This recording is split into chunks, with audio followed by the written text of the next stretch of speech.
It's a blessing to have you with us today. If you're new here, we're truly honored you've joined us on this walk of faith. And to our returning viewers, thank you for being a vital part of this growing community. Your presence brings light, strength, and encouragement to everything we do. In chapters 40 to 42, something powerful happens. God continues speaking, but this time Job responds, not with more questions, but with humility and reverence. In chapter 40, God challenges Job again.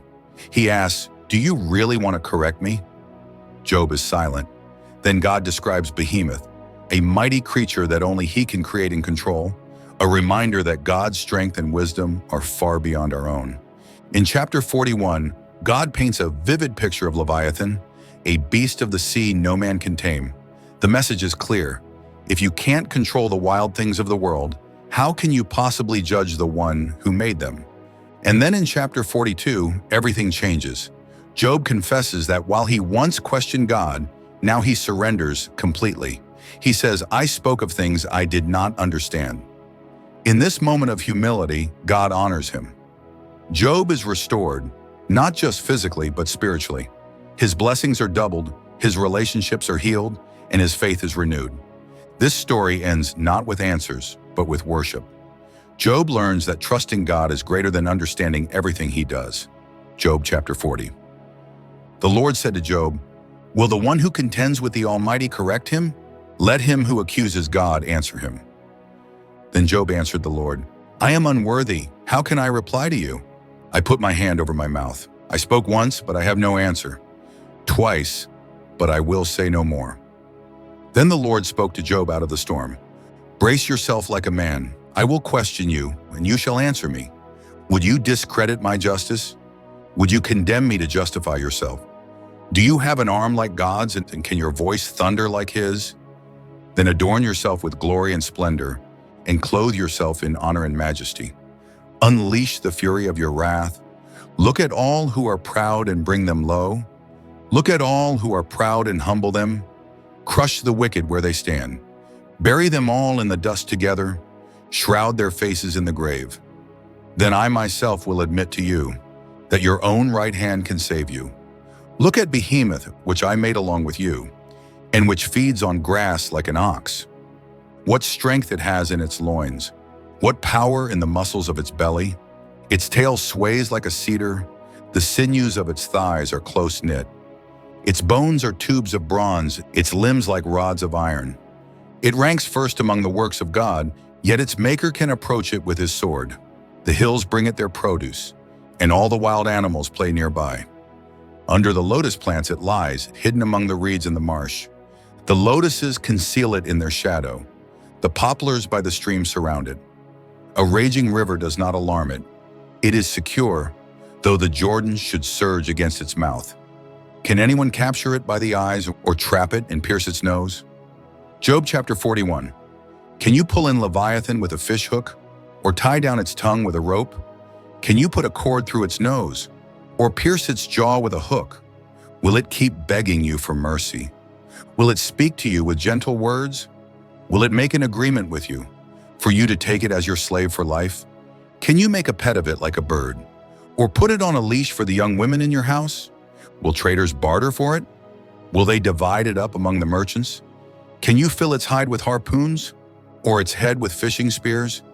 If you lay a hand on it, you will remember the struggle and never do it again.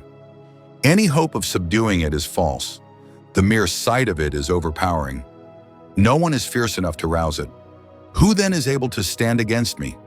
Who has a claim against me that I must pay? Everything under heaven belongs to me. I will not fail to speak of Leviathan's limbs, its strength and its graceful form. Who can strip off its outer coat? Who can penetrate its double coat of armor?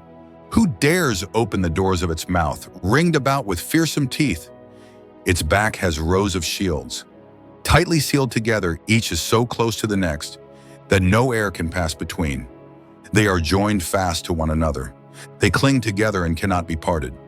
Its snorting throws out flashes of light. Its eyes are like the rays of dawn. Flames stream from its mouth. Sparks of fire shoot out. Smoke pours from its nostrils. As from a boiling pot over burning reeds, Its breath sets coals ablaze and flames dart from its mouth. Strength resides in its neck. Dismay goes before it. The folds of its flesh are tightly joined. They are firm and immovable. Its chest is hard as rock, hard as a lower millstone. When it rises up, the mighty are terrified. They retreat before its thrashing. The sword that reaches it has no effect, nor does the spear or the dart or the javelin. Iron it treats like straw, and bronze like rotten wood. Arrows do not make it flee. Sling stones are like chaff to it. A club seems to it but a piece of straw.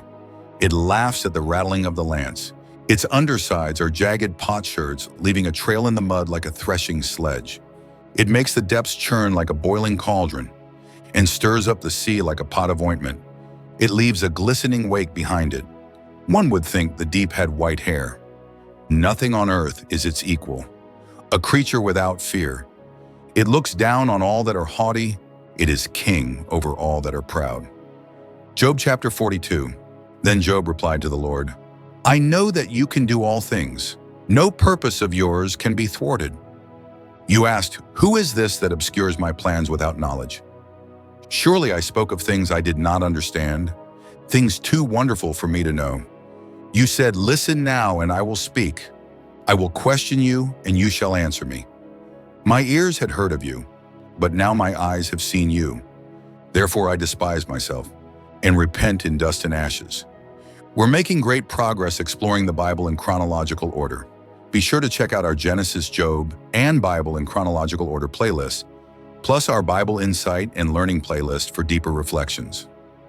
This journey is even more meaningful because we're growing together, so feel free to share your insights in the comments. Thank you for listening. If you found this meaningful, consider subscribing and turning on notifications for more chapters. May peace be with you.